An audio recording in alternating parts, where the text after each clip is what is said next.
in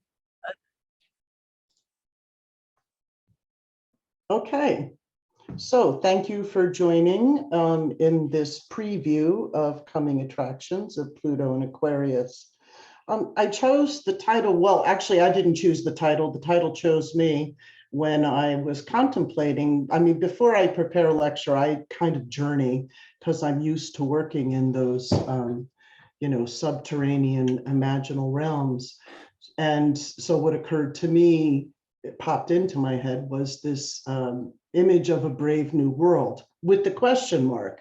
Now, if you don't know, the novel from Aldous Huxley was a kind of technological dystopian novel that brought up several themes that I feel we might be looking at as Pluto goes into Aquarius, if not already. And I'm gonna, in this talk, I'm gonna talk about where we are, where we've been, and then how that bleeds through to the future, because as we know, transits don't happen in isolation, just as evolution of consciousness doesn't happen in isolation. It builds upon, previous where we've been.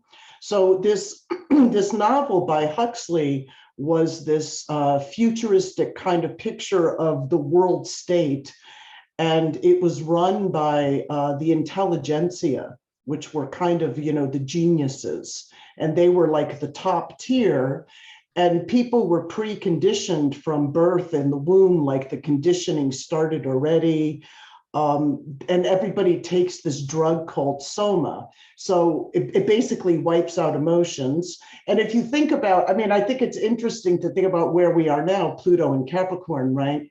And what is our drug today? And a lot of people would say that technology has become a distraction, or at least some of the things that technology brings us has become a distraction and a kind of drug.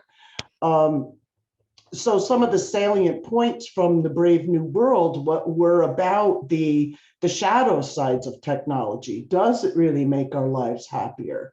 Does it really make it easier?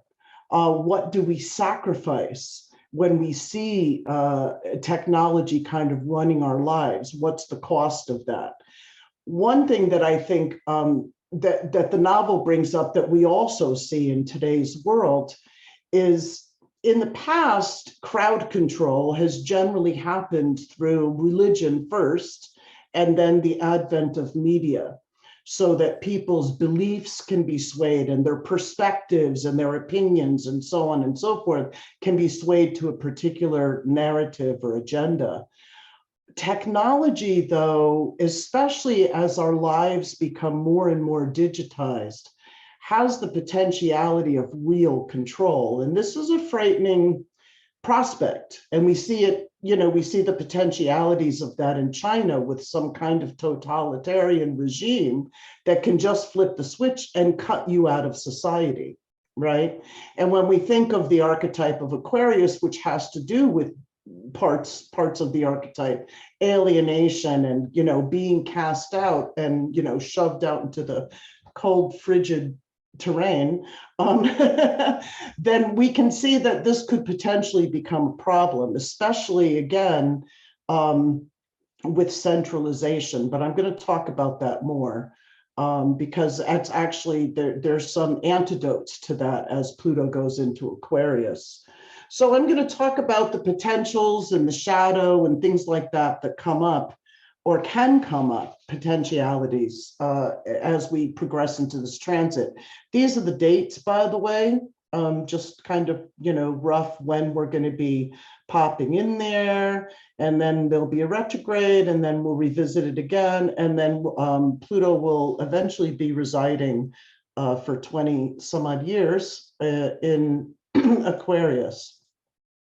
So let me start with how we got to where we are today. And now, if you want to catch up on the deep dive into these, I have some videos on my YouTube channel from lectures and keynotes that I gave at NORWAC. The one, Things Fall Apart, is a lecture that's on there where I go deeper into some of the material I'm revisiting today with you. But that's solely about this time of the Pluto in Capricorn and what's coming up, what we're dealing with. And the novel that came to mind when I thought of that time way back in 2008 and was contemplating what that would mean for us was Steinbeck's novel, The Winter of Our Discontent, and Yeats' poem or writing on the Second Coming. You know, and I'll get to that in a second. Steinbeck's novel, interestingly, I've never read it. I've read other Steinbeck, but then I went and read it. And it is so Pluto and Capricorn. If you want to, you know, imbibe or immerse yourself really in the energy. It's interesting because Steinbeck wrote that, well, actually Steinbeck's novel was in the 60s. So just in brief, the story, the main theme within The Winter of Our Discontent is about a man from a family. He's a shopkeeper and the family was wealthy, but they lost everything. And in order to regain from pressure from the family to provide and social status and so on and so forth, in order to regain that, this lead character, Ethan, kind of takes a vacation from his morals and makes this plan to do several nefarious things like, you know, have his business partner arrested so he can take over the business and, you know, to steal some land and things like this, so that he can regain, you know, the previous wealth that his family had.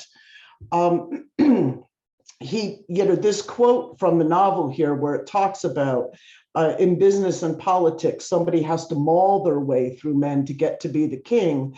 And once you get there, you can be great and kind, but you have to get there first. Well, this is an ideology that doesn't play out, as we find that once you kind of take a vacation from your morals and you really buy into this ends justify the means, which is a classic signature of Pluto and Capricorn.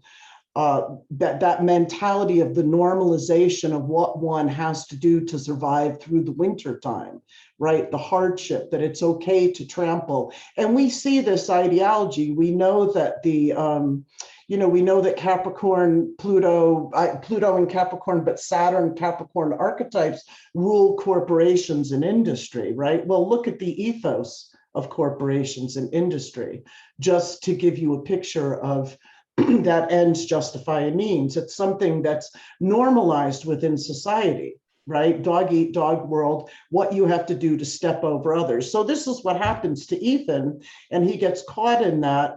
And then eventually his son cheats at an essay contest, and, you know, so Ethan's consciousness is eating away at him, and his son cheats at an essay contest and gets outed as plagiarizing. And Ethan is so distraught by that he actually goes out to commit suicide. And then he, when he's going to commit suicide, he finds this talisman in his pocket that his daughter had, and he's reminded that her light is still shining and that that's a light that shouldn't go out. And so he doesn't go and commit suicide. But these themes that are brought up here in this novel are so relevant for our time. The themes of morals and ethics, and again, the ends justify the means, and you know, the normalization, the conformity and normalization that happens, you know, the cold kind of normalization, the dehumanization that happens, which unfortunately continues in the Aquarius archetype. Both Capricorn and Aquarius are cold wintertime archetypes. You know, suicide and the repression that brings, you know, Ethan's consciousness is wearing at him and he represses that and it eventually comes out as suicide. This is something we learn in the Capricorn archetype, that no matter what you suppress, it's going to show itself, and usually in some distorted form, you know, as well as legacy. So we know that, what are we passing on? So some of these deep questions have been something that society has been wrestling with. and a lot of the shadow coming out, as we can see, like morals, what morals, right? It's all about this, the survival of the fittest.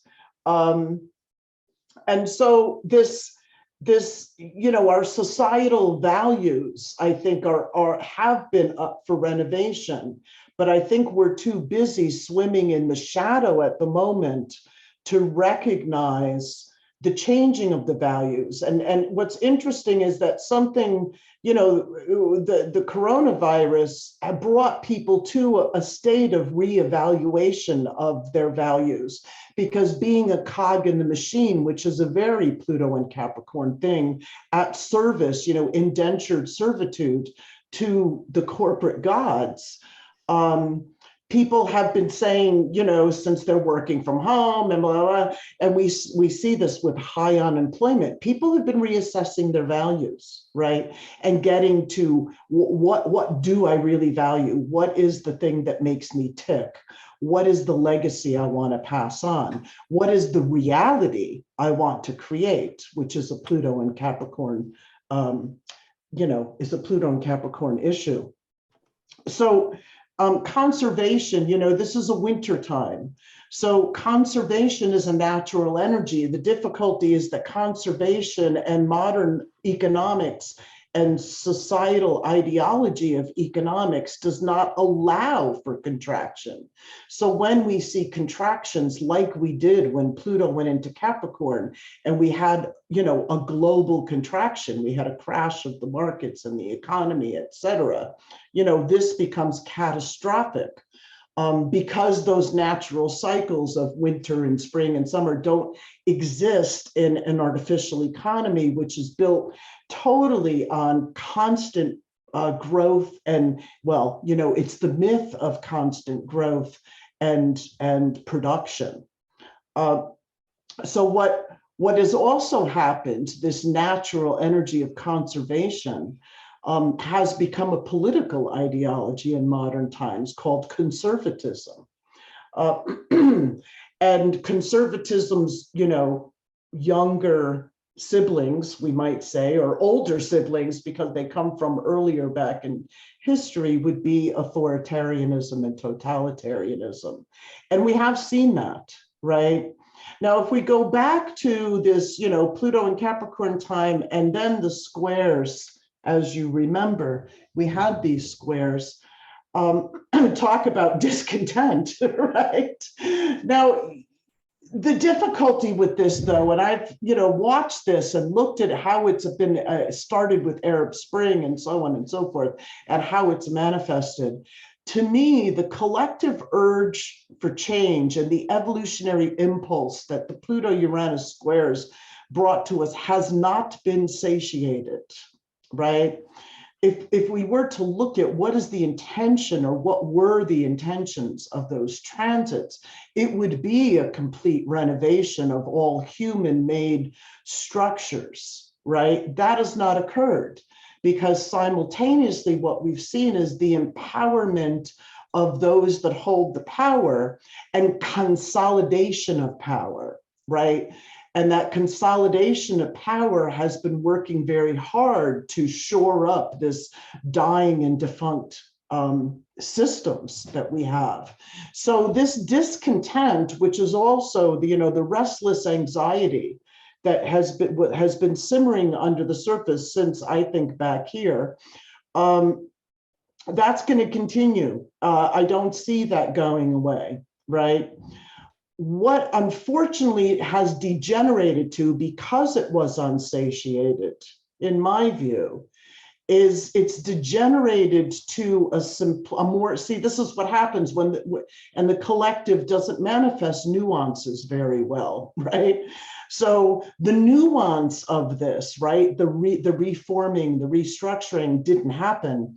In some places, perhaps there's been some restructuring, but it degenerates into some simplistic action. And the simplistic action has simply been to throw a hand grenade at anything just to blow it up, just rally against something, just blow it up for blow it up's sake, right? Without consideration of what one wants to tear down, and build in its place. Now, one of the ideologues that came along during this time and is still hovering around in the background is Steve Bannon. And he largely informed Trump's ideology during his running and early days of his presidency, and I believe behind the scenes throughout the presidency. And Bannon's ideology is very dangerous ideology, and it is literally that. It is tear down the structures. It's almost that kind of, screw it, Armageddon's coming, let's make it happen, right? Without the idea of what's going to be built in its place, because I believe the ideology behind it is to seize power. Because if you can sow, if you can, and we've seen this operative, not just in American politics, but with the rise of totalitarianism and authoritarianism around the world, right? People have harnessed this simmering, discontent to their own ends, right? And we've had this rise of the angry white male and, people that are not marginalized claiming to be marginalized and trying to seize even more power.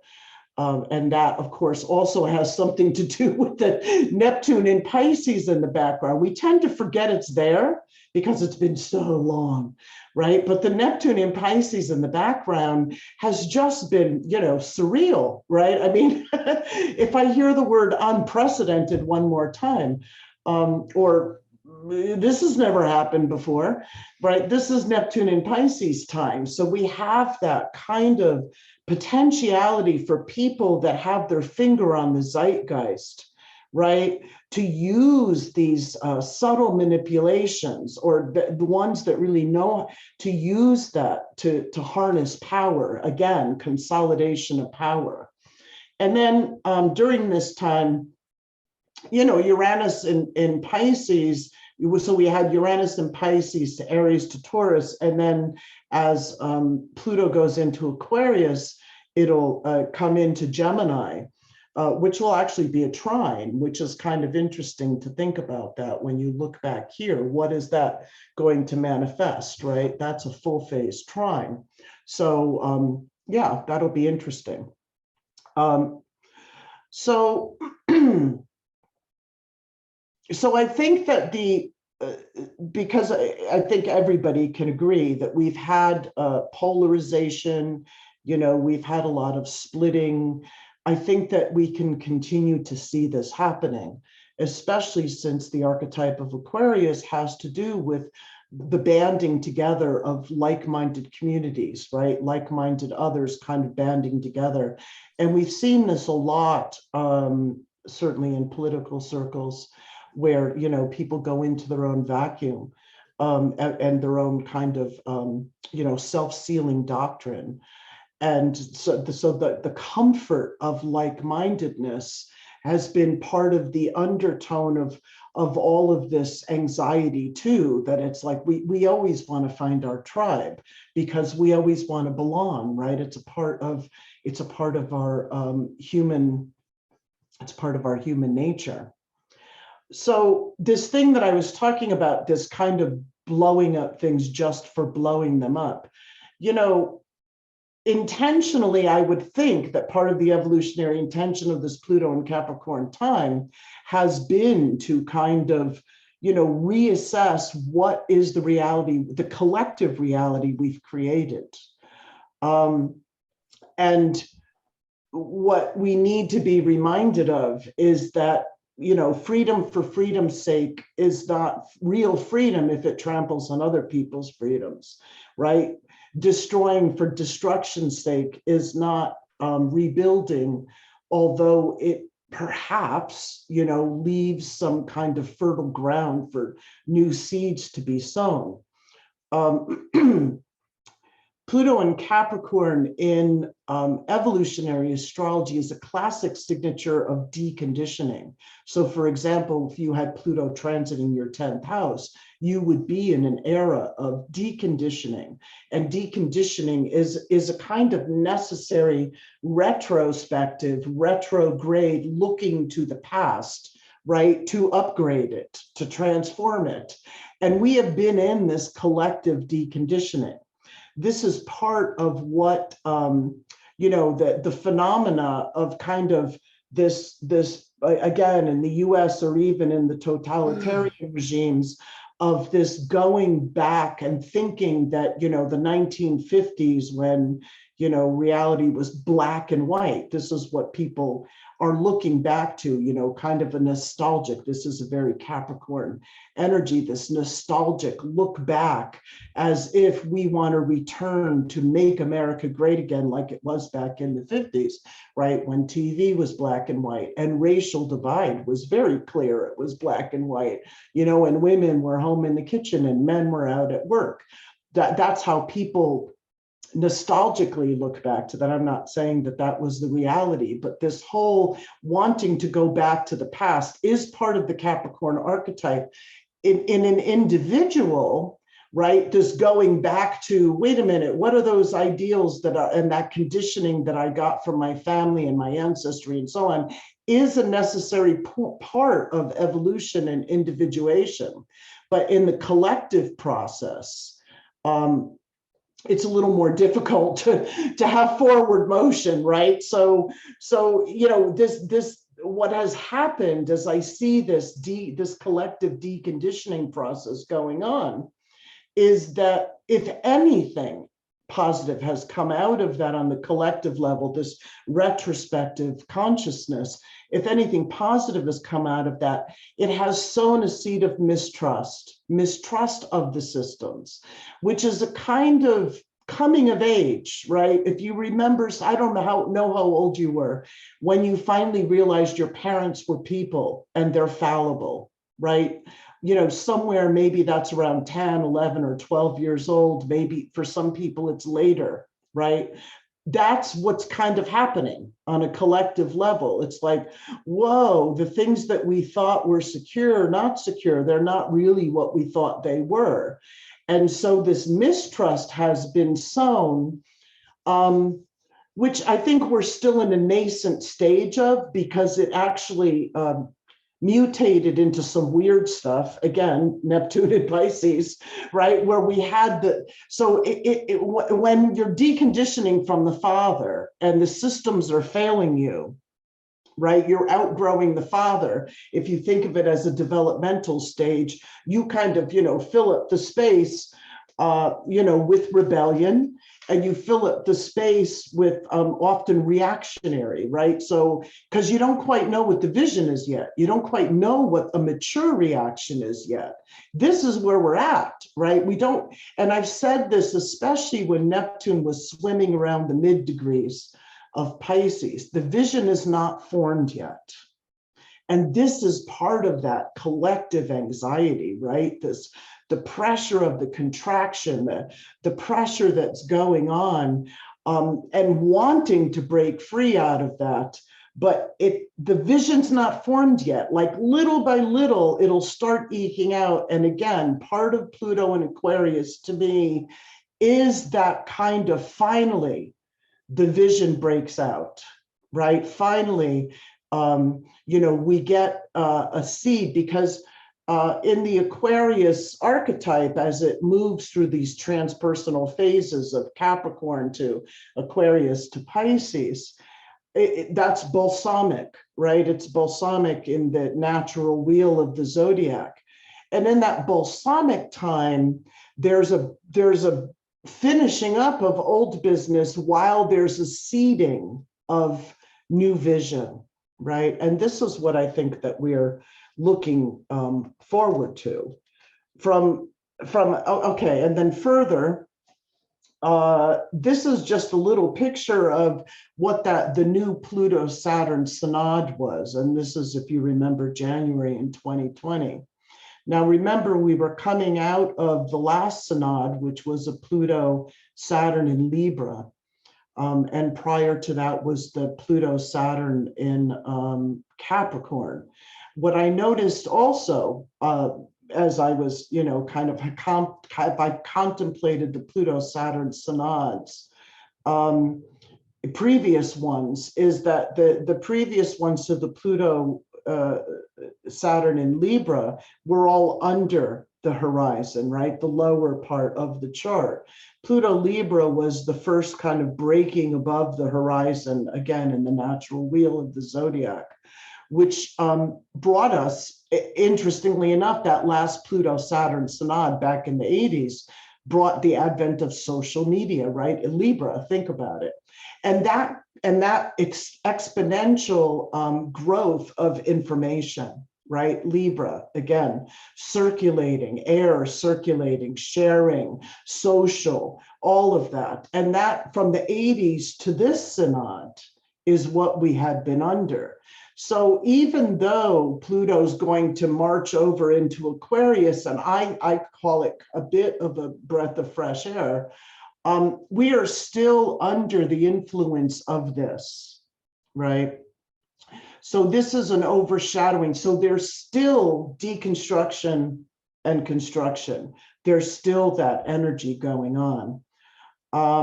Okay, let me move forward. Oh, one thing I want to say on the discontent, right? And this is a larger thought, but the discontent that's brewing, you know, we see it manifest politically, economically, socially, etc. To me, the real transpersonal meaning of the discontent is to point us to estrangement, essential estrangement that we have become as a society, right? The natural cycles that we are disconnected from. And I think that this, it's a soul sickness to me. And I think that that's the real discontent, right? The soul is seeking to, and again, I'm speaking collectively, although we feel it individually, the soul is seeking to heal an internal split that has gone on, or a societal split, where we just continually try to control, you know, nature and the cycles and all of that, and then, you know, have to deal with the consequences like we've seen with climate change and the storms and all of that. And, you know, we are shocked by that. So it's kind of, it's kind of amusing actually, but not really, because it's tragic. And so I think that this tension of how do we move forward and bring back that connectedness, interconnectedness, is something that will be heightened during the Pluto and Aquarius time, right? It's something that even if people can't put their finger on it and give language to it, it's something that collectively we will start to sense, we will start to get visions of how we fit into the larger scheme of things, and that understanding of interconnectedness, right? That then can bring us more back to a natural rhythm. So the other point, again, of reference that I've used is Yeats, this things fall apart, the center cannot hold. And I'm not going to belabor this, but I do want to talk about it a little bit. Again, very relevant for our time, although, you know, I know people always roll this out when things are tragic, like during the World Wars and etc. Yeats actually wrote this in the wake of the First World War, and interestingly, during one of the resurgences of the Spanish flu. I think it was the second wave of the Spanish flu. So this was in the 1919 when this came out. And if you think about it, what was interesting around that time was the Pluto-Saturn synod that I was talking about, was the one prior to Libra, was 0 degrees Cancer. Which is, you know, opposite to where we are, not by degrees, but by archetypal resonance. Pluto opposite that Cancer time, when Pluto was in Cancer then. And when Yeats wrote this, you know, that 0 degree synod in Cancer, which then colored everything up until the 80s, or up until the, up until the Pluto Libra synod. Well, actually, there were other ones in between there, sorry. But I'm not going to go through them all. as we know, when things happen at 0 degrees, that it often, especially cardinal signs, it has wide-ranging, global impact. So there's a system just that Yeats, I'm trying to condense this. There's a system that Yeats believed in, which was based on some of his understanding of lunar cycles, and it's this system of gyres. And I don't know if you've heard of this, but that is exactly what, and I have to move my bar here, but turning and turning in the widening gyre is what Yeats is referring to here. And the gyre is very reminiscent to the Mayans' perception of time, where it cycles within cycles. And it isn't this kind of steady march forward, right? That there's an overlapping of cycles that happens in the movement of time and evolution. And so when Yeats was writing this, this is what he was talking about, that the widening gyre is the outer point of this spinning away. The falcon cannot hear the falconer, right? So, and while that is happening, I'm going to get to this in a second, there's a still point within the center, a nascent seed of the next gyre to open, right? This is the critical point that I'm talking about, that Yeats was talking about, where we are, where we feel this. When he talks about the falcon cannot hear the falconer, things fall apart. The center cannot hold, because this gyre started back here. That was the, we could say, divine intent, right? And it circled out and out and out and out, which is an expression of human will, right? So if you say that the divine seeds an evolutionary intention, and then human will, free will, has the ability to run with it, expand it, manifest it. Yet as it's doing that, it gets further and further away from the falconer, right? The original intent is only a dim little echo, right? Because free will then has made this widening gyre. And this is what he's talking about. Anarchy is loose during this time, right? Because it's far away from what the original call was. And blah, blah, blah, blah, blah. And I don't want to get into this. So then he talks about, the second coming, right?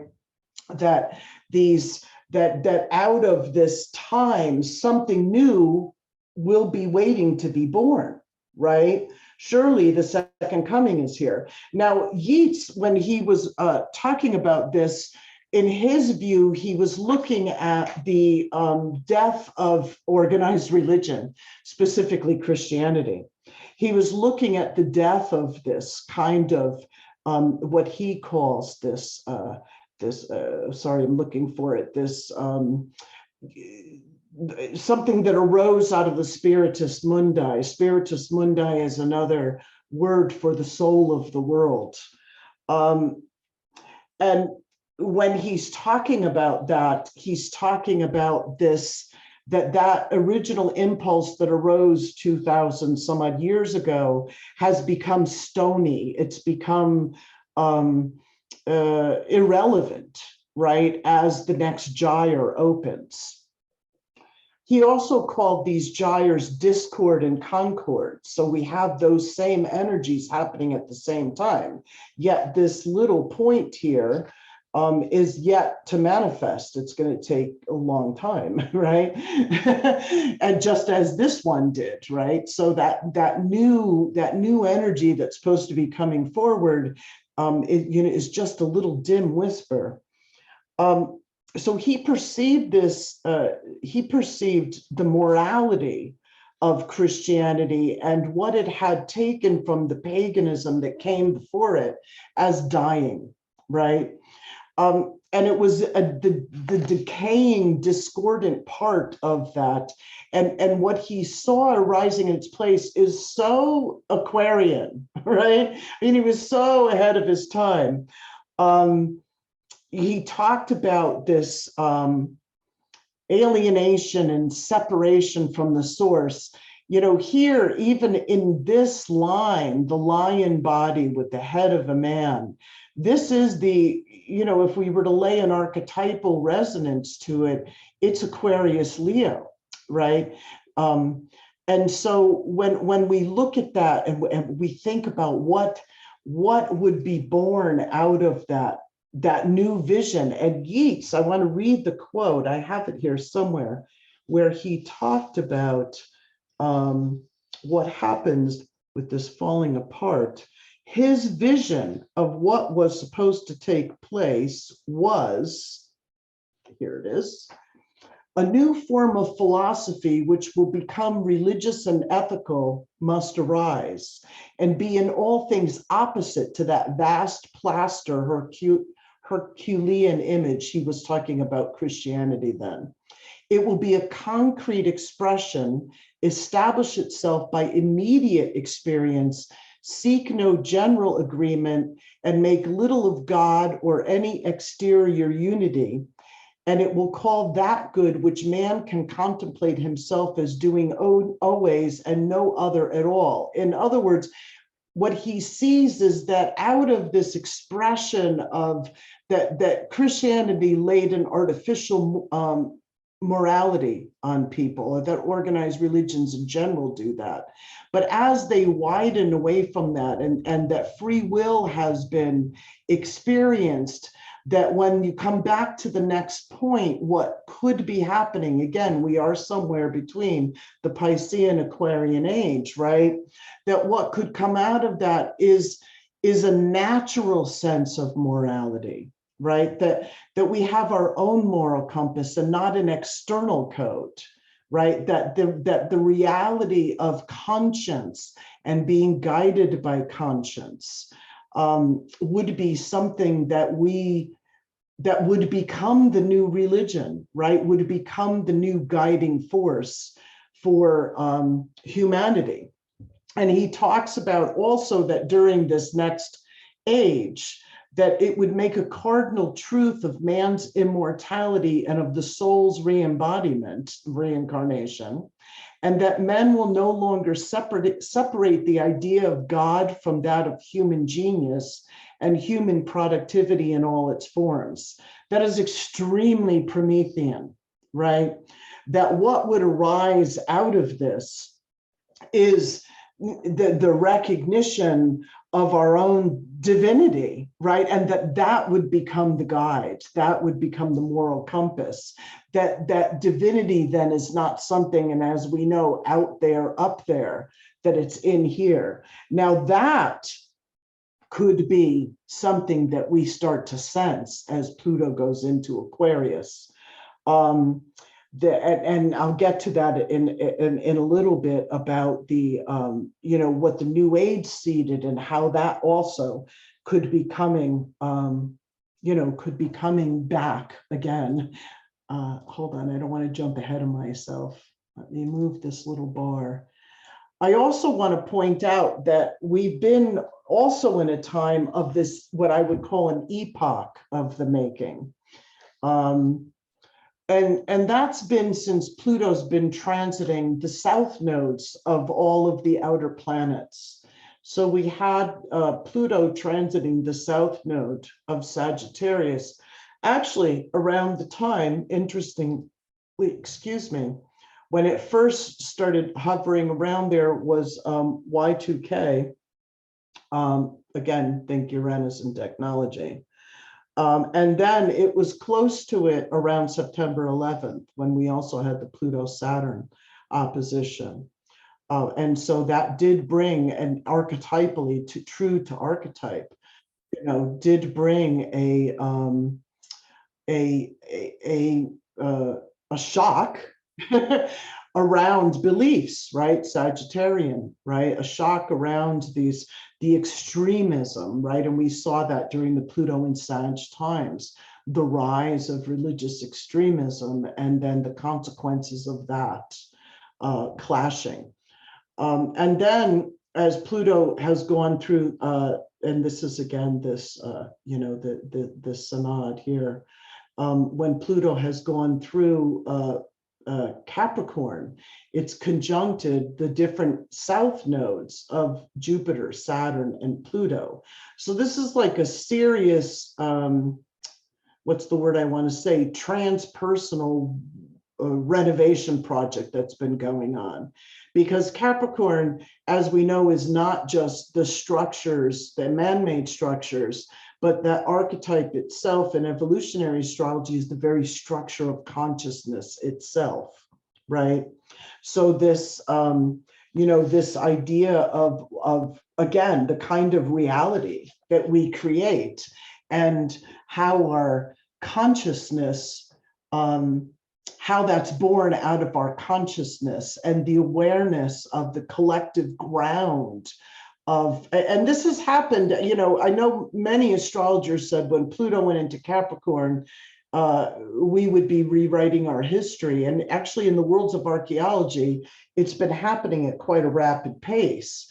The predating and changing of the Mesolithic and the Neolithic eras, and how old is really humanity, and that idea of caveman being some kind of brute intelligence as opposed to not even intelligence, some kind of brute force as opposed to intelligence, has actually been shattered during this time, recognizing that they're much more intricate and intelligent and, had ritual and all that stuff. I've always said all along, human consciousness has been human consciousness for quite a long time. Anyway, that's a whole other lecture. So we've had Pluto kind of coming through here and bringing up things from the past to be re-looked at, restructuring our consciousness, the way that we create reality from that which we are aware and conscious of.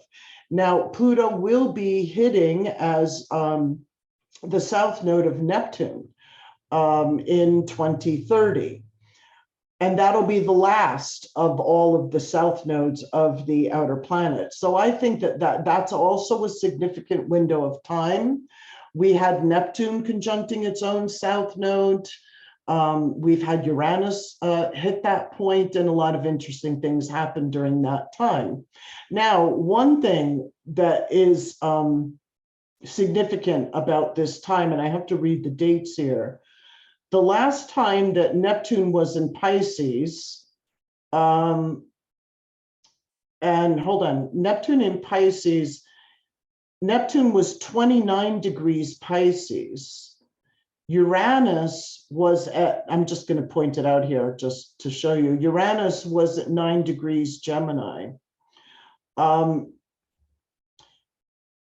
This was the Civil War time.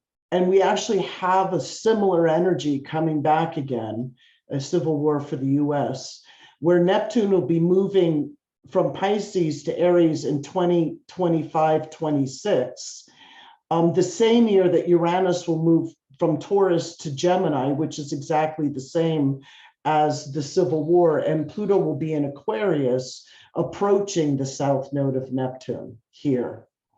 So 2029, 2030, this kind of interesting time to see what happens there. What's further to this is that as more of the outer planets, the last of the outer planets pops into Aries, which will be Saturn.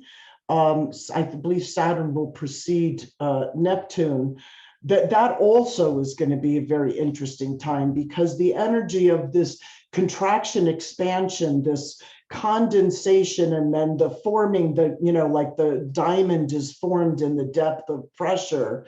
What is the vision? That I think that as all of that energy comes out into Aries, that it'll be quite clear, or it will be clearer than it is now. So again, just pointing out that the place that we're at now is this very tense time between the past and the future. We have to remember that Aquarius is a co-ruled sign, Saturn and Uranus, right? So all of the, the retrospective, like I said, that cardinal energy of Capricorn, which is that necessary regressive, one step forward, two steps back, that happens in that archetype. That's how evolution happens in the cardinal archetypes. One step forward, two steps back. We've seen this deconditioning process going on that I was just talking about. all of that kind of backward moving energy to go forward meets with the restlessness of, I just want to get on with it, right? So we have Aquarius, energy that's very forward thinking, right? And that's where the kind of breath of fresh air comes in, right? So that we're not just keeping backing up and backing up and backing up and rehashing the past and bringing back tradition and shoring up the old systems, again, all part of this Aquarian energy. So when we think of the keywords of these archetypes, so when you just feel this, imagine like we're standing here, right? We're in the middle here. We're in the middle between the past and the future, and the past and the future. And what does that mean, right? If we think of just, maybe close your eyes and just feel some of the keywords of Capricorn and Aquarius, right? These two archetypes, and how they, the contrast. So in Capricorn, we have consolidation, we have conservatism, we have contraction, tradition, history, structures, corporations, restrictions, regulation, and conformity. Right? That's Capricorn energy. So just kind of feel that. And then feel these Aquarian words, right? Liberation, breaking free, shocking, rebellion, innovation, individuation, that which is bizarre, unique, shocking. So that's the energy that combines as Saturn is co-ruler of Aquarius. That process of deconditioning doesn't go away. But, in my view, if you pit Saturn and Uranus together, Uranus is going to win, right? I mean, look at the myth, right? Uranus is going to win. And so that, that what we chop off from the past, what we sever from the past, again, can be shocking, right? It can be that continuation of this, the discontent of this wanting to blow up things just to blow them up. There can be mass collective trauma as part of this archetype as well. So if you think you've been traumatized during the Pluto and Capricorn years, right? There can be more of that. But what we have when Pluto is in Aquarius is we have a zeitgeist that's future looking, right? Even if it's not immediate, as it takes up residence there and continues to move forward, it gives that breath of, where are we going to, right? Rather than let's make America great again, or, bring back whatever these old structures. Where are we going to? And the excitement of that and the hope of that eventually kind of, breaks into the collective, and that becomes the forward momentum of the zeitgeist. So, we still will have the over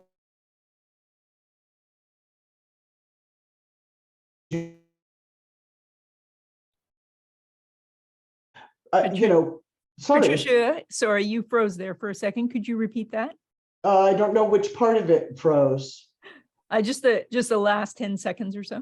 Oh, okay. So I was just saying that we still have the overlapping of deconditioning, but individuation will take over. That urge to break free will take over. Eventually Uranus is going to win. We have to, Aquarius, Uranus will win. We have to remember also that during the Pluto and Aquarius time, the ones taking power will be the Pluto Scorpios and the Pluto Sages as they start to come of age and come into power. And from what I've experienced of them, they are already kind of coming in pretty deconditioned, right? And Pluto and Scorpio, if any generation can teach us about the use of resources and how to get to the bottom line of things, it would be that generation. and the Pluto and Sagittarius, of course. I mean, I'm not leaving out the Pluto Libras. You guys are already starting to come into power. And the Pluto Virgos, I'm one of those, right? So we still have that, you know, we like to do things behind the scenes, right? But there's been a lot of contributions from these generations. So Pluto, Libra, Scorpio, and Sag coming more into power during this time. And we can start to see by what they're creating in their own, you know, in their own generations, in their own age groups now, we can start to see what they may be bringing further to the collective as, again, they start to come of age and come into, you know, come into power. I mean, as you all know, the last time Pluto was in Aquarius, there was the French Revolution, the Industrial Revolution. I mean, just put revolution at the end of something, and that's what happened, right? The Enlightenment, there was the ratification of the American Constitution post-revolution, etc. So that, like I said, I think that, you know, that initial energy of, I consider it a bit of a breath of fresh air. And I think we had that with the Jupiter-Saturn synod at 0 degrees. And remember, I had that up on the slide that was in 2020. If you felt that was 0 degrees Aquarius. There was some kind of crackling energy, electric energy in the air that was about this preview of what it's going to be when Pluto comes into Aquarius. I've talked about deconditioning and individuation, but I didn't talk about it in detail. I'm not going to, but we know that the process of individuation is about going through that Saturnian phase of self-mastery, of cutting out of the past what doesn't belong, that doesn't belong in the future, or how can it be renovated or innovated or changed for the future. You know, you're not going to cut yourself from your conditioning, but you're going to make it your own. Right. And you see this happening in your own families, right? In your own, if you look back and you go, you know, the traditions that you were raised with or the conditioning that you were raised with, as you've grown and individuated, you've made it your own, right? Especially if you've done the work of pulling out the toxic parts of it, right? So that you can then tap into the healthy taproot and then grow it further in your own unique individual way. This is individuation. This is where we're at, right? So like I said, collectively, there's been that rumbling of, whoa, wait a minute, these structures don't serve us now. And we've seen this also with people struggling to have a voice that feel marginalized. That they also are seeking that sense of individuality. I'm going to get to that later in some of the other sides, that those who don't feel heard also wanting to be included in the collective. Because in Aquarius, individuation also meets with the force of individuation meets with humanitarianism, right?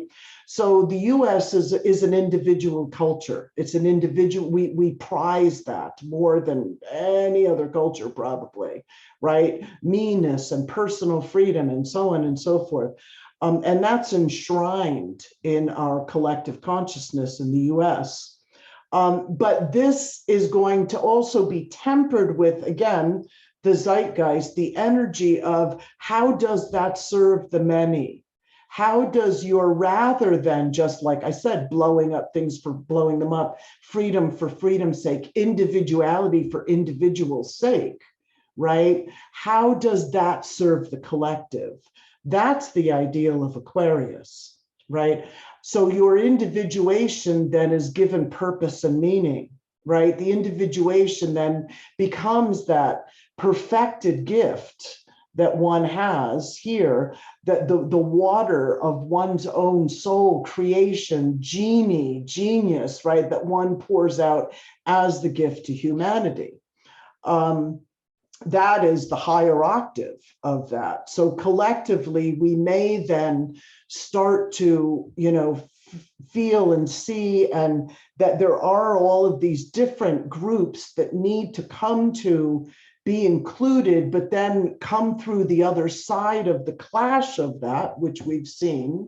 We're seeing it now, and I'll talk about that when we talk about marginalized groups and what they've had to do to get their voices heard during the Pluto and Capricorn time, and even in the past, right? We may see more of that very stark clash. But once they get that stage and they get their voice heard, maybe we can come to this further Aquarian ideal that we can recognize the gifts that all of that diversity has to bring to us collectively, right? But there's an empowerment that needs to happen first. And that's the beginning stages of this individuation, which is quite often collectively manifest as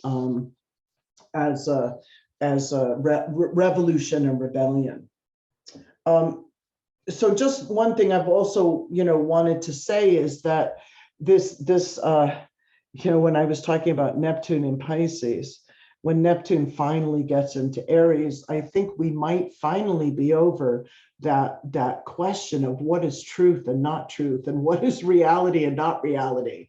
Because again, in the shaking of the structures, the mistrust of the structures, like I said, the vision isn't formed yet.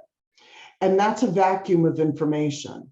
And we don't like uncertainty, right? Let's face it. We don't like uncertainty. So in the vacuum of what is the next vision, all of this crazy surreal stuff has come up, like QAnon and all of these things that people are literally taking as reality. And that hopefully, maybe it's going to take Pluto getting to that Neptune point to blow all that up. Like I said, the Neptune south node, 10 degrees, that it's going to take Pluto to finally rip that stuff out from the weeds, or rip out the weeds, rip it out from the roots, so that people can just really look at what have they digested as reality, what have they filled in the vacuum, the void of information with, right? And we saw this during COVID and, all of this stuff coming up, that's what was happening. It's uncertainty that then people need to fill that lack of information or lack of certainty with something else. Okay, I want to just take a break. And before I move to the second part, which is where I'm going to look at some of the different areas of Pluto and Aquarius and how it's going to manifest perhaps in some different social and economic areas. But let me just stop and see if there's any questions or things that people might have right now.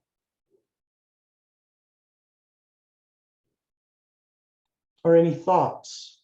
So we don't have any questions in the chat, although Sarah did comment about on one of your points that that's what scares those with conservative views. But I don't know which she was commenting on.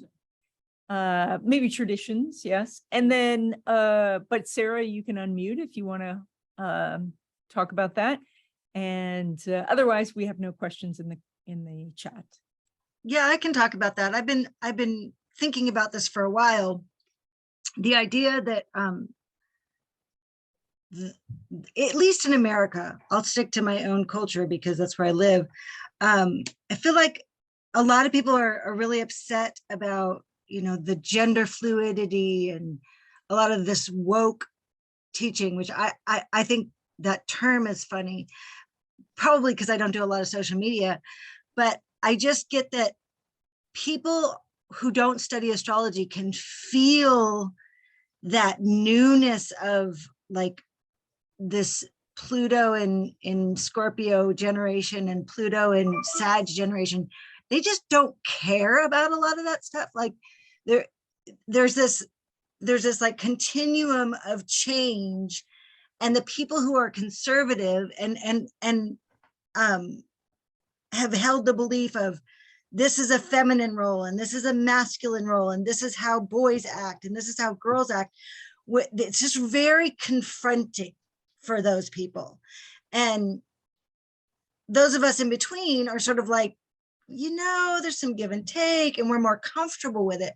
Whereas people with very compartmentalized views are feeling very confronted. And I feel like that is this sort of energy that Uranian versus Saturn push-pull, and we're just right in the thick of that. And I just think it's really important to keep the idea of the power of thought, because that's what I see as Pluto in Aquarius. We're talking about Pluto, this powerful change, and Aquarius as an air sign. And so how do we harness the power of thought to embolden the future to be what we want it to be? And I think that's very hard for some people to Well, I think we have to keep in mind, right, that there's different levels of consciousness on the planet at the time as well. So there is, consensus and individuated and spiritual state. This is an evolutionary astrology construct of understanding. It's not necessarily a hierarchical thing as much as it is just understanding that 80% of the consciousness on this planet is in consensus state, which is a Saturn ruled state of consciousness, right? It is that you believe the reality that's put out there on media and so on and so forth, and you want to rise to the top, and you want to be the CEO, and you want to play the game. You want to game the game and play the game, right? That's all that consensus reality. And then there's that 15% of individuated people somewhere in these 3 stages of individuation that are, saying, I don't know, that reality doesn't work for me. There must be something more, right? And they're, the ones that are innovating and thinking outside of the box and so on and so forth. And then there's, the 5% spiritual state that are kind of like, it's all about a whole different vision of reality, right? That they're guided more from values from soul and collective spiritual consciousness. Right. So we have these different states of consciousness on the planet at this time. And the majority is consensus state. Right. But I think it's important to keep in mind that like, for instance, in Canada, the consensus of most people back when they were deciding on education, that they were like, they didn't care, but a handful of parents were like, we want bilingual education. And it was they who won because they were proactive about it. So I just think that numbers are important in some ways, but the power of thought doesn't play numbers. The power of thought, especially, Aquarian thinking, is so. Oh, yeah. I'm going to get to that. That's on my last slide, actually. Oh, good. Because I just feel like I'm already really there. scary. You're already ahead of the game because it's Aquarian, right? Aquarian thinking. For sure. Yeah, it's definitely a part of this archetype. But what I was going to say to your point about those that are more conservative, when I talked about that things fall apart, the center cannot hold.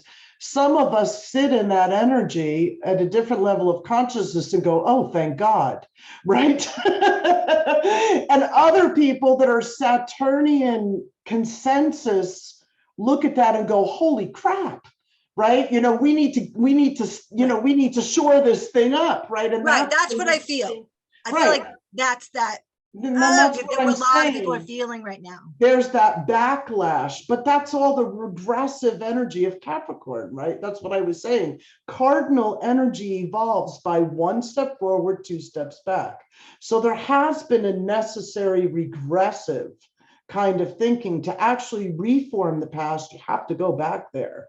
I'm not saying that it's comfortable for those who may be outside of that consensus state of consciousness, but it's a necessary movement for the real evolution of the collective, because 80% of consciousness is in that Saturnian. But that's what I'm saying, is that 80% is feeling, even though they're not necessarily, they're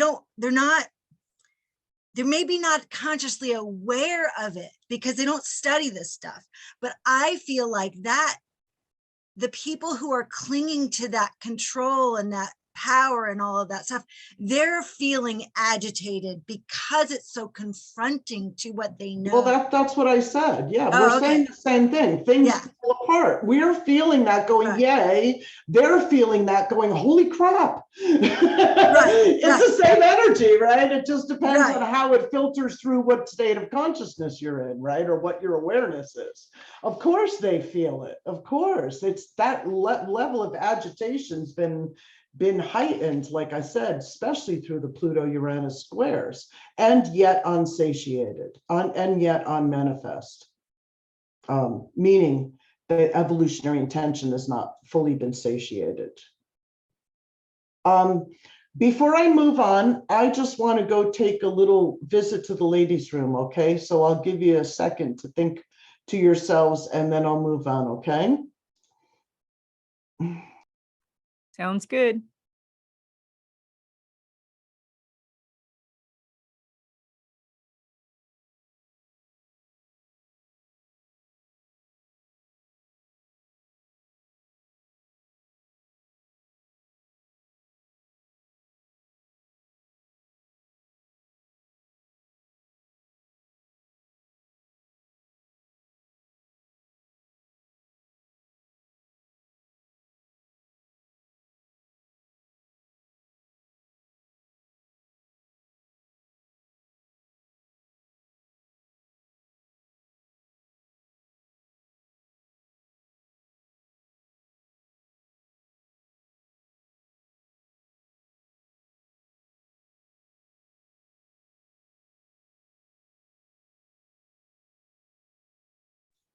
Okay, on to the future.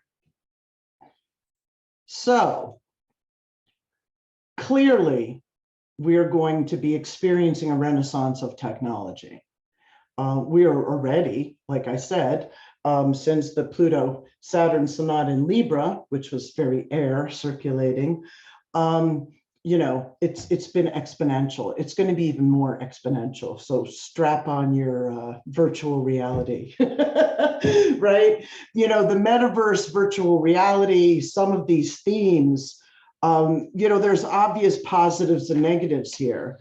While we can use technology like Zoom right now to connect from all places around the world, you know, it doesn't substitute that real meeting in person.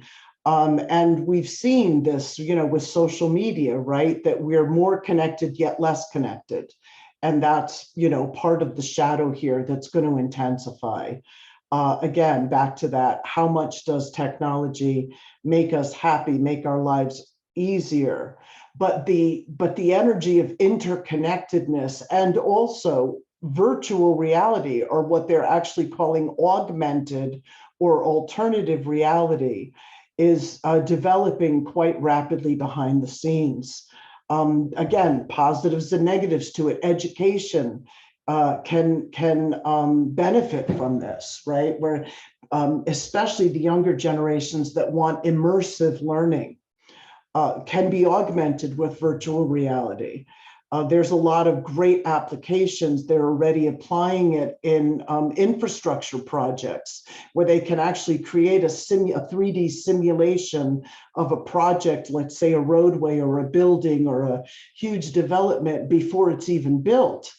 And put in all of the factors using the next AI, using artificial intelligence to then simulate its impact on the environment and on the population and so on. That's already happening. In fact, Hong Kong Airport uses a whole virtual reality replica of the airport to show the movement of people and traffic and planes that help the, you know, that help those that guide the planes. So that this is already happening, and it's going to happen exponentially. Like I said, it's already there. Google is working on a project called Starline, which is 3D video calling.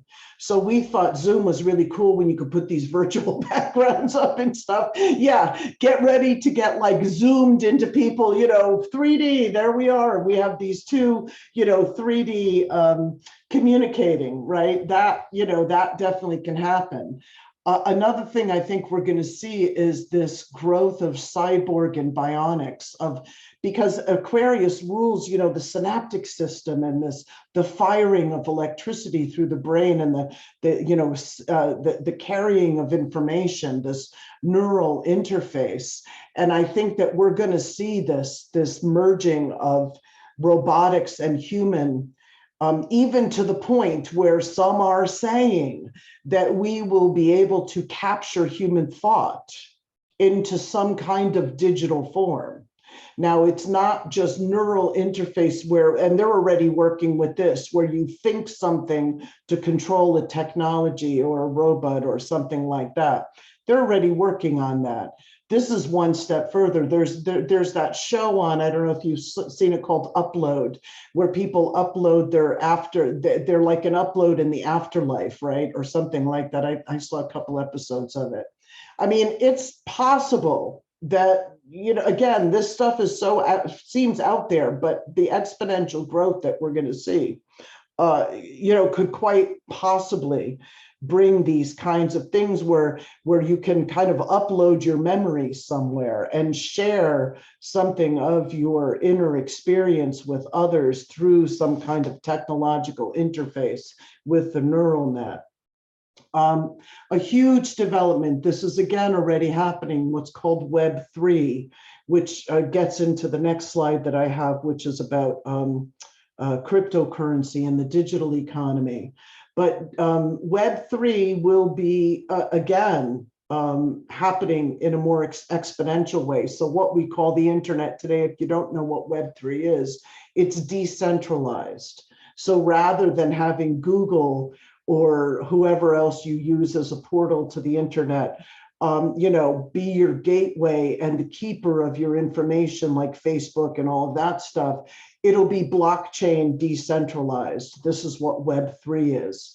Because digital data is also something that's going to be huge in this understanding of technology, or where technology is going when Pluto goes into Aquarius. So decentralization is also a big theme coming up. It's already happening. It's nascent, but it's already happening, and corporations and governments are paying attention, right? So a blockchain run internet is where nobody holds your information. You hold your data. There is no Facebook anymore, right? Why do you think Facebook went and changed its name to Metaverse? Because it's trying to figure out a way to get itself inserted in what's coming. It already knows what's coming. We've seen cyber wars and hacking exponential, again, possibility of this going on in ways that, you know, we haven't seen before. I think, you know, war becoming cyber and shutting down power grids and things like that is definitely something that we can be looking at, which then can also put us into a place of contemplation of our reliance on certain technology. What is its value? You know, these big, if something massive like that happens, like a shutdown of the banking system or a shutdown of major power grids or the internet or whatever, you know, then people have to go back into like that COVID space, right? And when everybody was locked up in their homes, and really start thinking about, wait a minute, how much value does this add to my life? Is this what I really want? You know, when it comes back online. So it could be positive, certainly traumatic, but positives and negatives there. Biotech. Technology in medicine and gene editing and CRISPR technology, cloning, this is all already happening. You're going to see even more of it, right? Again, the frightening side of that is we get into that moral ground of that Promethean impulse, like I was talking, that Yeats was talking about, where we recognize our own divinity and our own creative genius and put that into full manifestation.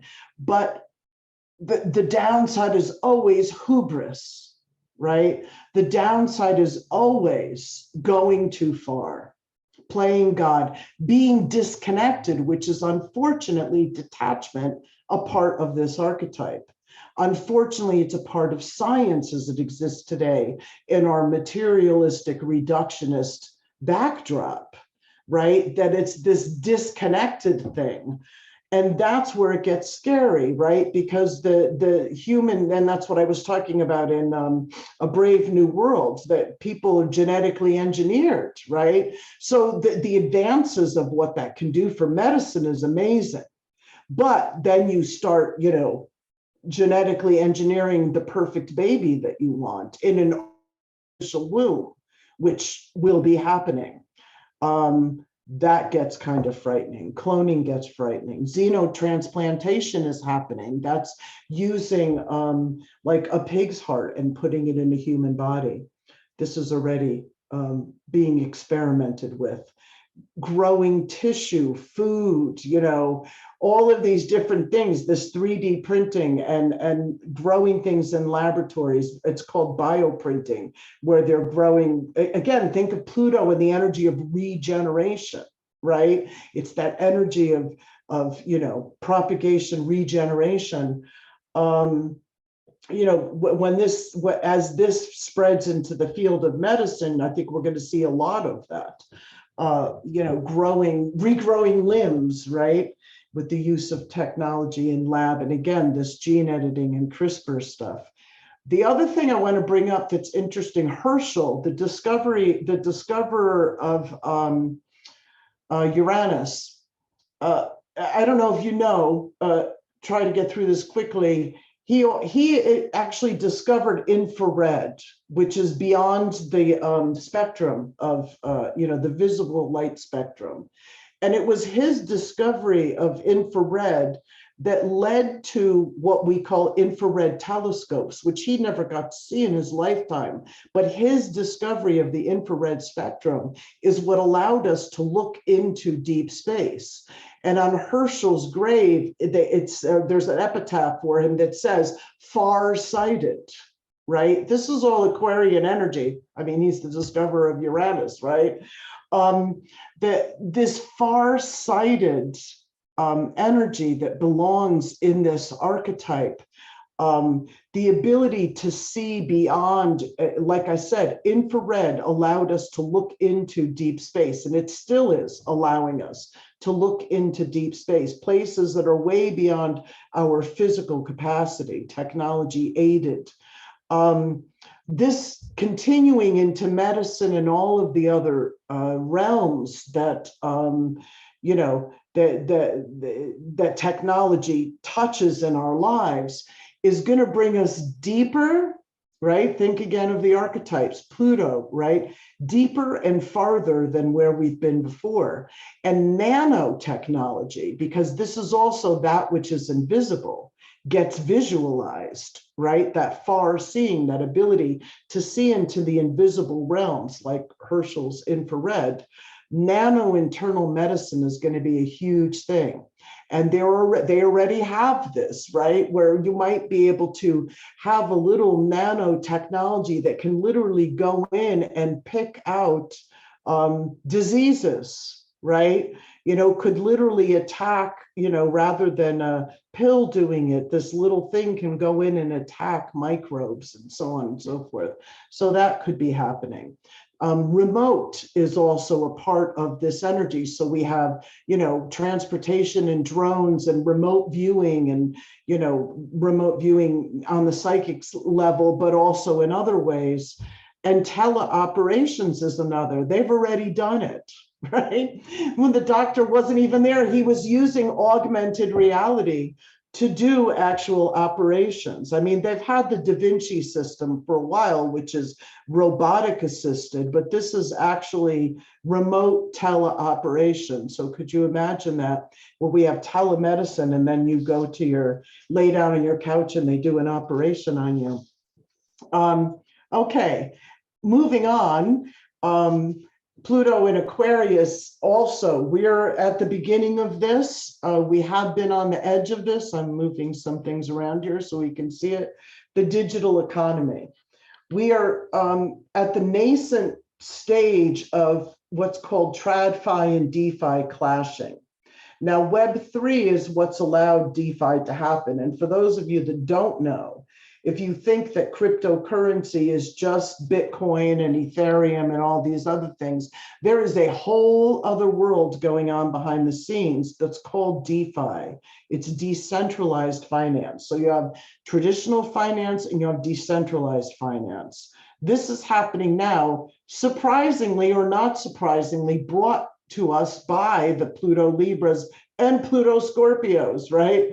The Pluto Scorpios have all of these DeFi projects. So everything that a traditional bank does, lending, printing money, or, you know, storing money, peer-to-peer lending, leveraging, trading, all of these different things, that's happening in the DeFi world, yet it's completely decentralized. Right. And what I'm seeing, and I'm big in the DeFi world, so I took time this year to really understand what was going on and did a deep dive into those communities. So it's funny because I actually chat a lot with these Pluto and Scorpios, you know, that are deep into DeFi.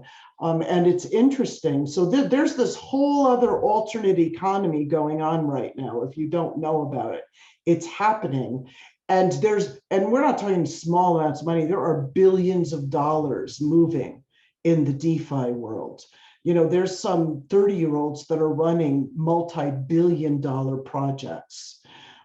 So that's going to be happening. And that is a huge clash. Government sees it coming. Banks see it coming. They're trying to figure out how they're going to fit, because right now their main place of being able to control DeFi, and that's why I have this here, because regulation, again, that Saturn and the Aquarian energy, that Saturn and Uranian energy meeting is going to be more of how do we clamp down on this thing that's growing so fast. The government just put out its first report on the dangers of DeFi. They did a full report, 40-page report on DeFi and cryptocurrency, the potentialities and the dangers of it.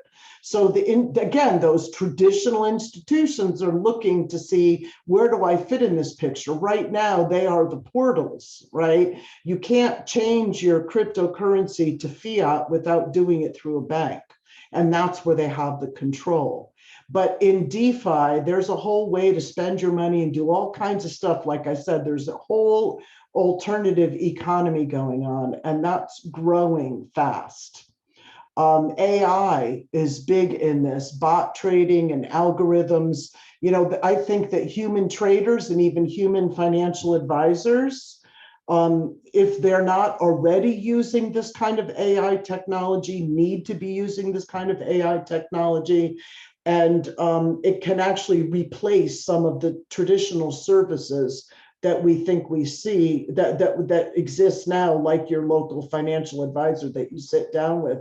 Artificial intelligence can do analysis of markets in an incredible way and then trade it lightning speed. So even trading by humans, you know, I'm going to give it 10, 20 years, maybe, if that. This bot trading is happening fast, you know, financial technology. And here's another interesting potentiality of cryptocurrency. As we move from this, if we move from centralized finance, right, where you have a Federal Reserve and banks and all of that controlling, if we move to this decentralized, again, blockchain, everything going on the blockchain. If we move in that way, what you have the potentiality happening in the Pluto and Aquarius time are groups forming their own currencies, right? And that just like, you can exchange Ethereum for Bitcoin because it has a particular value, right? Communities can form their own value-based currencies. So, wheat farmers, right, can have a wheat currency that then they trade for this or that, which brings us into this really interesting egalitarian potentiality manifestation of the Aquarian energy, right? Where that's part of the ideology of that there's an egalitarian and maybe even barter-based economy. But we could see that these communities can form their own currencies, and then, that's traded without any centralized, without any centralized authority, that it's all based on market and supply. And that would then get to what are bottom line values of communities, and that they would form that into economy. And we see this very strong, I see it very strong in the Pluto Scorpio generation. They already are forming these things called DAOs. I don't know, they're decentralized autonomous organizations. That try to break the model of, the CEO and the board at the top and so on and so forth, where it's all hive mind that runs the organization. That is what DAO stands for. And that's a big value of the Pluto Libras, the Pluto Scorpios. And I think as we see them coming into power more and more, that we'll see that in the real world. We'll see more hive mind, community run things. I mean, I don't know if human nature can do it, because part of the problem with, Aquarian energy is that it's great in ideals and visualizing things, but we don't manifest them very well, right? Humanity does yet to, manifest the reality of many of the ideals that we can visualize or get dropped upon us by the gods, right? The sky gods. I'm just pointing this out. The first ingress, I wanted to make the point here of the first ingress of Pluto into Aquarius does square the transiting nodal axis, and why I think that it's important to really pay attention to this space, because it's all about the economy, stupid, right?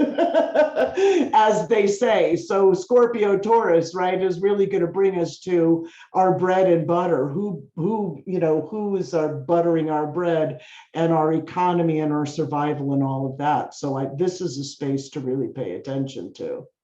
Now, I know I'm going pretty close on time here. Well, should I keep going? Yeah, we can go to the top of the hour. So. Oh, okay. All right. I only have a couple more slides. I wanted to share with you Jeff Green's view of what the Uranian liberation of our times might be. And this, of course, we get a taste of with Pluto going into Aquarius, where he's saying, and in essence, what he's saying is that as the age of Pisces mutates into the age of Aquarius, an opportunity exists to break free and liberate from history repeating itself, right? That's the Capricorn, that's the cardinal cycle. History repeats itself. That we could be on the verge once again of radically altering our existence. That we could be in the midst of another and accelerated technological and scientific revolution. We know, I think almost with the certainty that that is a manifestation of this transit that will ultimately impact our individual and collective lives, and would be greater than the last industrial revolution. But what you take away from this is this, right? That, and again, back to what I was saying, Yeats was talking about with that, what is slouching towards Bethlehem to be born? What rough beast? That it would be our awareness of this principle of unity and diversity, and not unity and sameness, right? That we could find this. And I know, since I was young, I actually wanted to make a bumper sticker when I was young called Divinity Equals Diversity.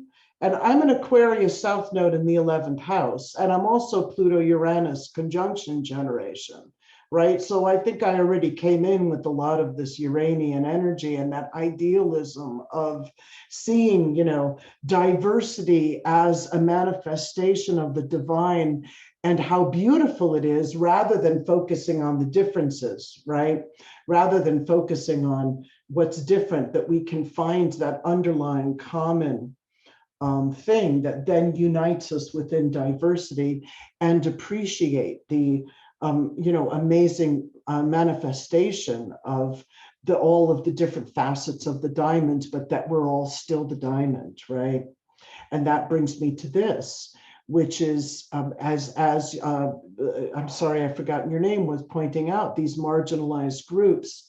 This is going to increase, right? The voice of those who have not been heard will increase. right? The ideal of Aquarius, one of the humanitarian ideals is to be a global village, right? And so those that have not had a voice, that they will be going through these stages. And I think, these are somewhat rough stages of what does it mean to get to that global village place, right? But first, one needs to have a solid identity. I am this.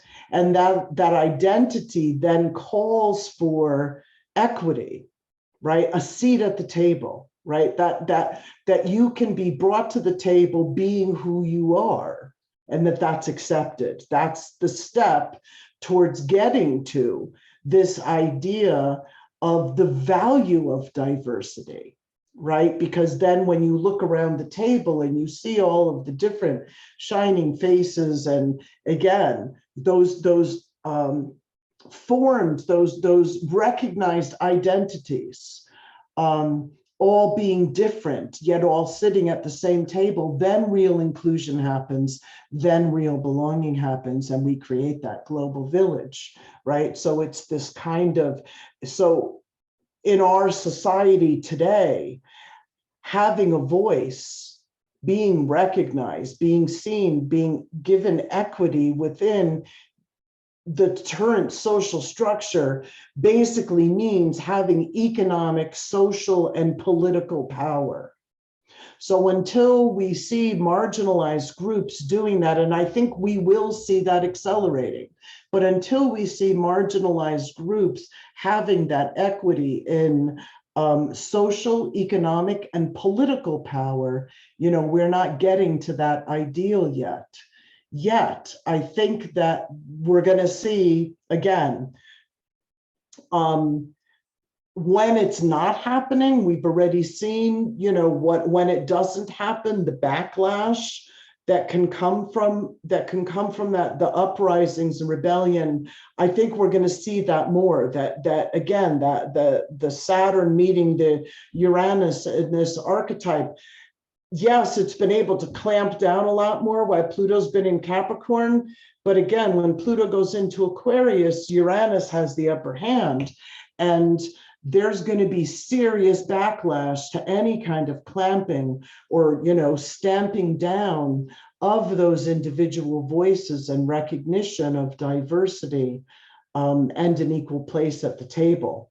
So I think that we're really going to see that more. But what also can be exacerbated can be further splitting and fragmentation. I mean, this is also a part of the Aquarian archetype. But sometimes, again, that fragmentation can happen within a necessary part to find your like-minded others, to solidify a community identity that then uses the energy of rebellion and activism, right, to get its equal place at the table, sometimes extremely hard won. And as we can just look at women's rights, how long has that taken, right? I've actually traced this back to the Pluto and Aries time with the beginning of prohibition.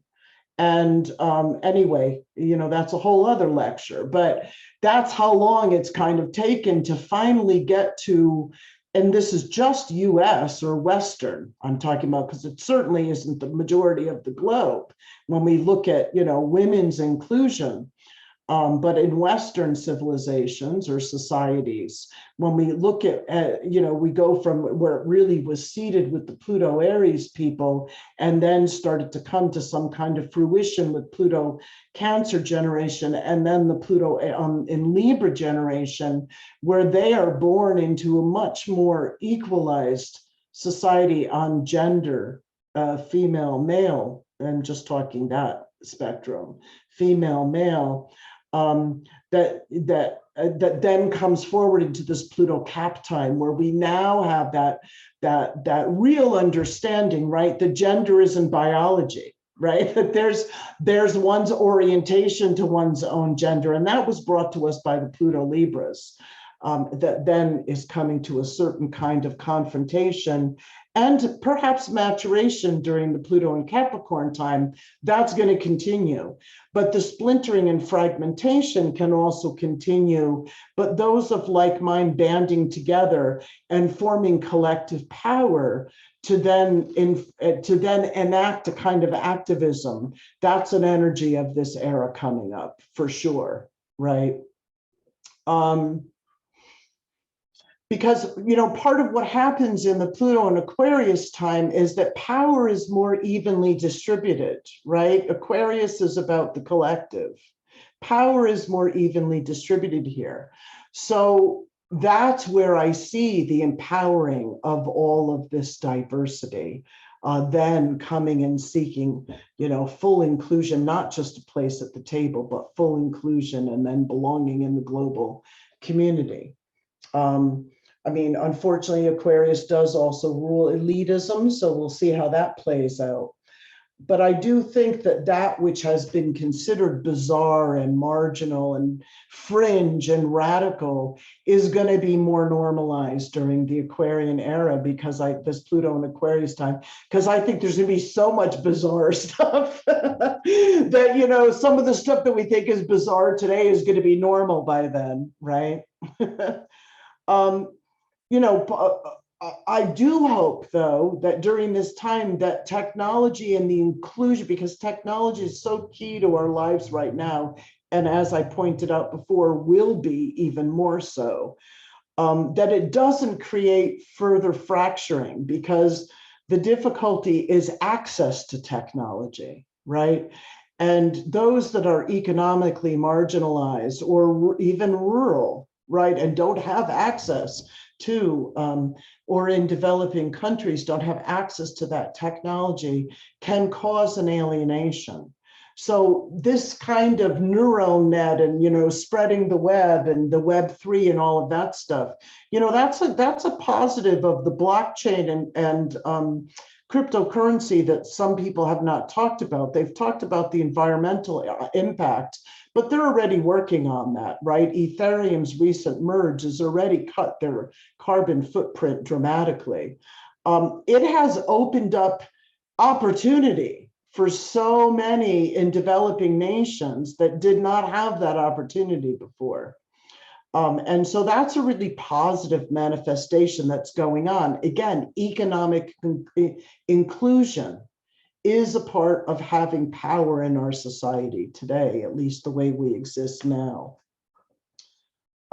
Yes, okay. And then we're already on the edge of this. Again, exponential. They're working on technologies that some of them are more developmental, some of them are more nascent than others, but certainly, improving upon these, what we call renewables, is going to be a big thing. Now, interesting, again, back to when Pluto tenants a sign and then brings in its polarity point. When Pluto was in Cancer was when FDR, issued the New Deal, right, which was the restructuring infrastructure to bring back work to the many people who were unemployed during the Depression. And then during its polarity point is when Biden introduced the Green New Deal, right? So again, it's just beginning as a talking point and also as some legislation. And I think we maybe, we're going to have a backlash and a backslide like the last death throes of, this kind of fossil burning before we get to this, but this is coming, right? This is already here. And in fact, this kills two birds with one stone. There's massive projects on CO2 capture, which is part of our climate change issue, the carbon dioxide in the environment. And they're already working on drawing that, not only just drawing it from the atmosphere and capturing it, but being able to split it at the atomic level and create fuel from it that has the exact same structure as fossil fuels, yet it's created from carbon emitted, right? Without even, going and digging up more oil. That's hydrogen fuel. This is called CO2 capture. There's also a lot of work being done on tidal and hydro kind of, how to use, rather than just capturing the sun and the wind, but capturing the power of tides and waves. Again, geothermal is also undergoing some huge funding and projects, looking into ways of expanding that. Iceland is a country that's doing that, where they've already done it. They've gone miles down into the Earth's crust to capture the geothermal energy. What they're working on is a way of liquefying it so that it can be exported. Kind of interesting, right? And space-based energy, right? This is energy that where solar or hydrogen or something else is captured off planet, right? And kind of beamed back down. I mean, this is another thing I didn't talk about in technology, but also could be working on, like, we know Aquarius rules electricity, but it also is light, right? And things that move at light speed, like the synapses system, etc. And so the use of light as a carrier, like laser or even something beyond the spectrum that we know today, that carries information and carries energy, that's already being worked on, and it can quite possibly be something kind of like fiber without the fiber, right? Just the light. Excuse me. That'd be really interesting. Nuclear fusion is also undergoing a renaissance. So rather than these big reactors, they're doing it again. Think of what I said before. We're going to go deeper and farther than we've seen, smaller. It's micro, right? So what they're doing in nuclear fusion is mimicking atomic reaction on the atomic level, so that it doesn't create the waste, yet captures the same kind of energy.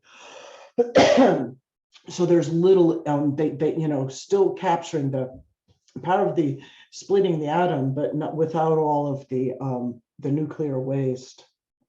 Oh, excuse me, little dryness in my throat. And then again, like I said, space-based, orbiting solar arrays, ways to beam down energy through light that's captured, that all could happen.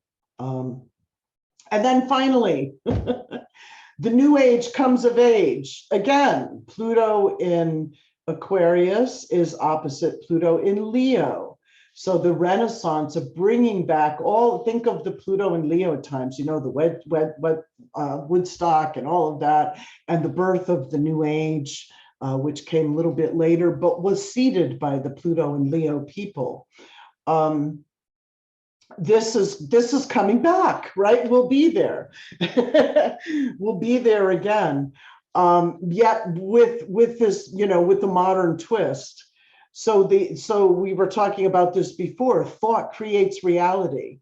I think that during this era, when we know this, many of us, that are in spiritual or new age circles or alternative circles already know this, but the provability and the I'm going to make up my own word, demonstrability of that thoughts, effect on matter, like the water experiments that the scientists did. We're going to see more of that, right? We're going to see, so the lower octave, like I said, of that would be the machine-brain interface. The higher octave of that is the absolute ability of thought to work with matter in harmony, right? And proof of thought on matter, which then could certainly be applied in healing diseases and all kinds of things. And I think that, there's also this look of immortality that happens, or this look towards immortality, so that the values of the Pluto and Capricorn time, which is regressive, which is traditional, that this look towards the future and that which is immortal, right, that lives through time, that lasts through time. I think that's also a part of this, but that also can manifest on the physical level of longer lifespans, right? And like I said, perhaps this way of capturing one's essence or essence of one's life in some digital form that can be shared. Synchronicity is part of this archetype.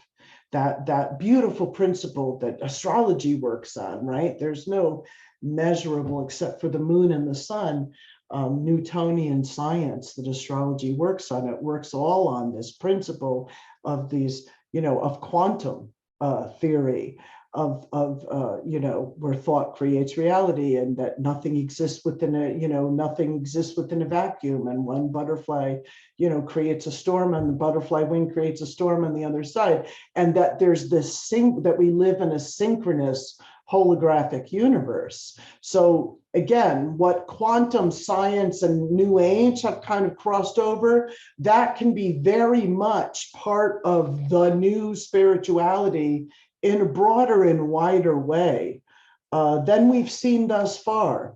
And that the demonstrative, tangible manifestation of synchronicity, right? Proof of interconnectedness, which quantum already shows us. And if you have New Age alternative consciousness, we already know that, have experienced that.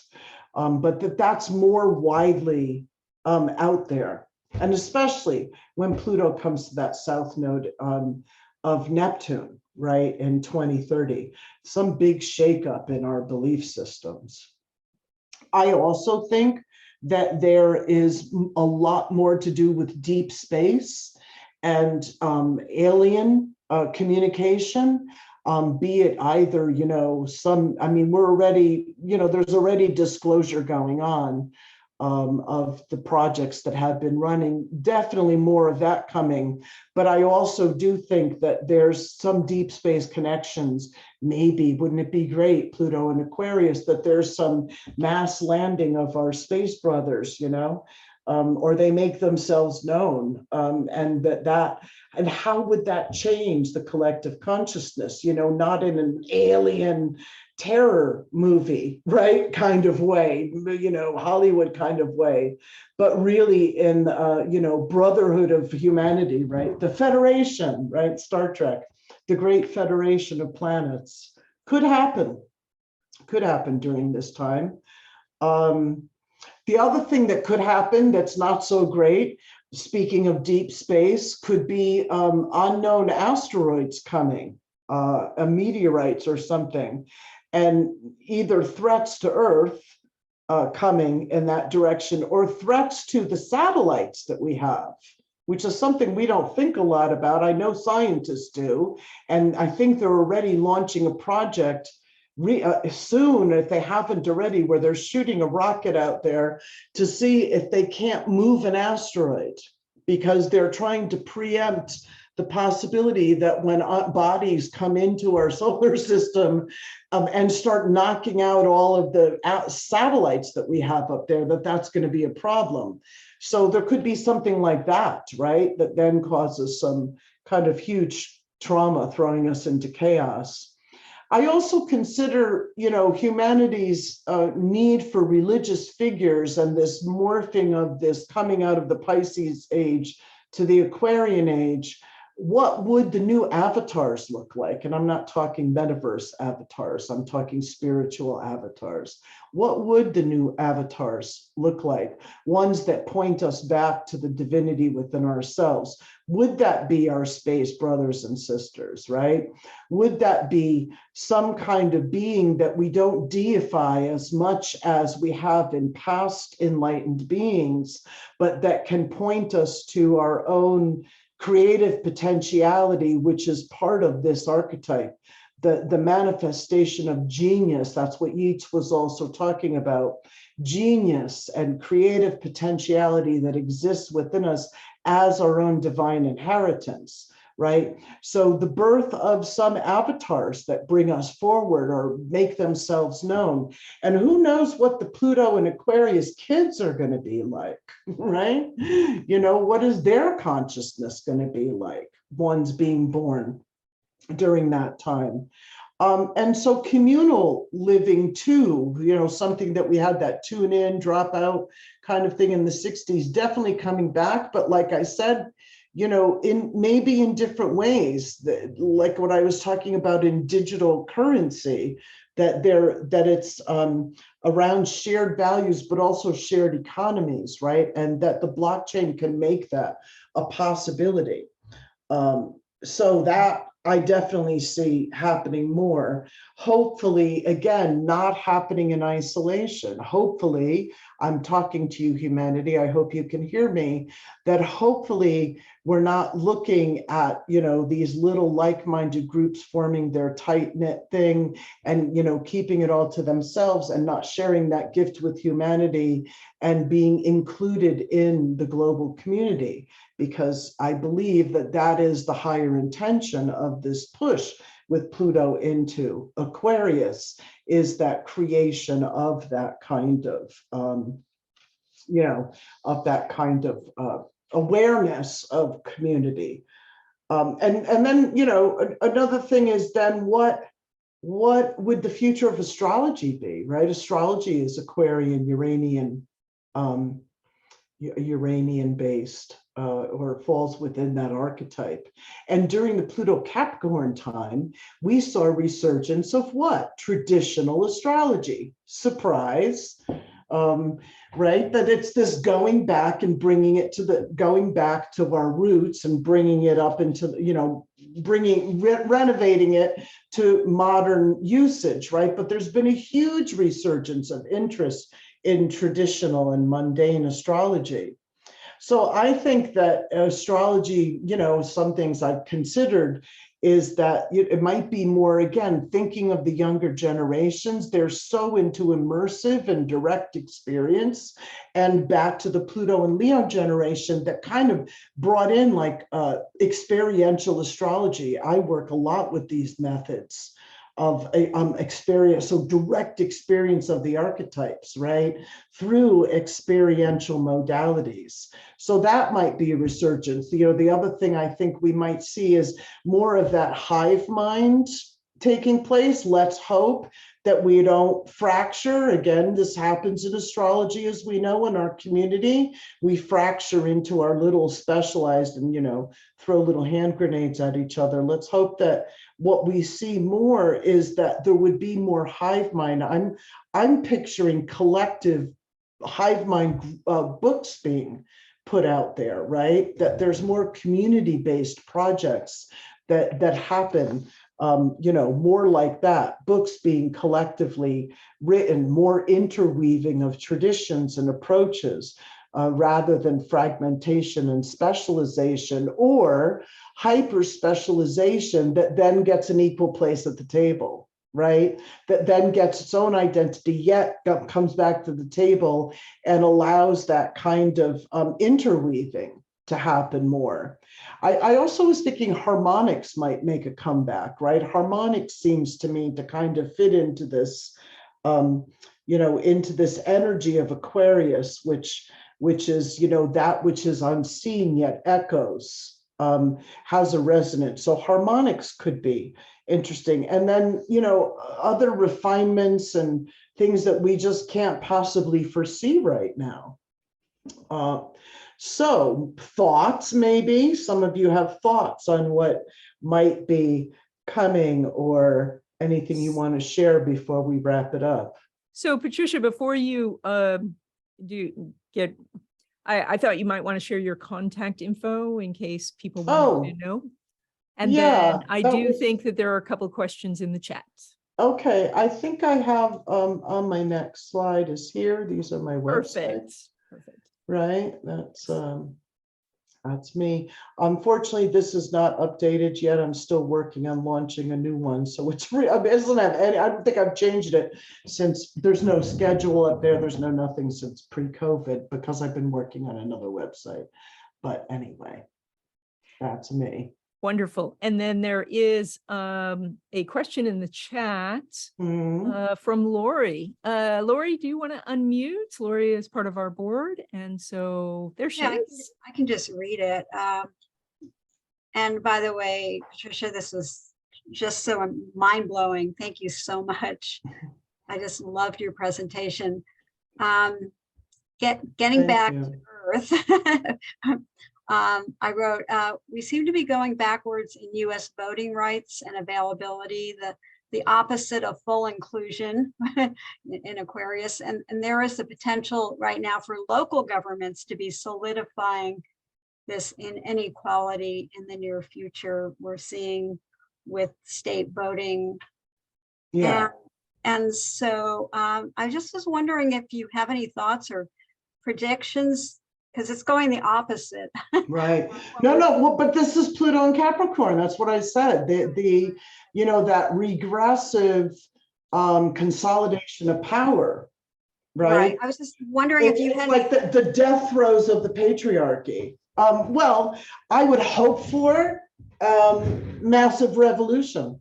You know, I would hope for that those that become marginalized and outcast then, you know, take up that activist banner. It may not happen, like I said, in the end of the Pluto Capricorn times.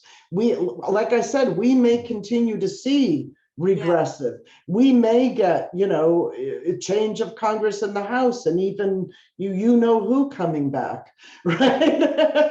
You know, because the Pluto, the US is still in its Pluto return, right? And I don't even think that really manifested fully what the intention of that is yet. So, you know, there still may be some dark times, right? And before we break into the Renaissance, but I think that, you know, the zeitgeist, I mean, you can feel it, right? Am I wrong that Pluto and Aquarius energy definitely has that electricity, right? You know, something's going to break out. And I think that if those things get enacted, they're just going to be smashed.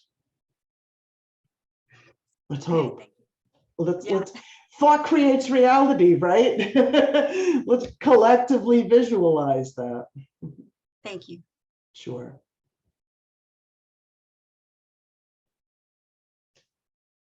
Anyone else?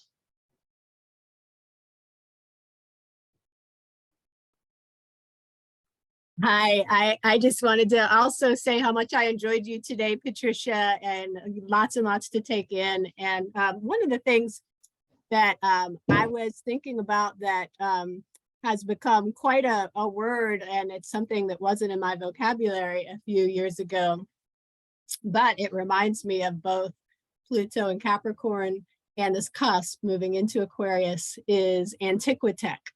And that is, you know, antiquitech is really the idea that all around us in plain sight, we have evidence such as just a lot of extraordinary churches that that these actually, we don't know who built them, and that they knew something and they weren't just used for 2 hours on a Sunday, and that kind of thing. That to me is very fascinating, that maybe, you know, all of these spirals and the domes and these features of these buildings, they actually knew how to take energy from the etheric or that kind of thing. And so anyway, it gives me a lot of hope, and just wanted to throw that out there. Well, this is what I was saying also about archaeology and what Pluto and Capricorn time has done. So that whole moving around of the Mesolithic era, you know, comes from this studying, some of it comes from the studying or what they've uncovered of Neolithic monuments and how advanced they were, right? Absolutely. I mean, that's a whole other lecture, because I've done a lecture on what they call the, you know, of the Venus. I've done a lecture on Newgrange and those possible purposes and their Venusian contact and how they were using the Metonic cycle and Venus to rectify and create a yard of measure or what we now call, they called it the megalithic yard. And that was incorporated. And these are people that are supposed to be like, you know, no, there was not like that. People, we can no longer insult people by calling them Neanderthals. Yeah, exactly. My point. Thank you. Yeah. Yeah. Thank you. I'm proud of my Neanderthal DNA, which showed up in my ancestry. Oh, how amazing. Yeah, you should be. All right. Well, if that's it. Thank you, Patricia. That was fantastic. Nice meeting you, and thank you for sharing your knowledge with us today. We really enjoyed it. Thank you. Great. Well, everyone, on to the future. Onward and upward. Yes. Yes. We'll see everyone next month. Take care. Bye. Okay, take care. Thank you all. Bye. Bye.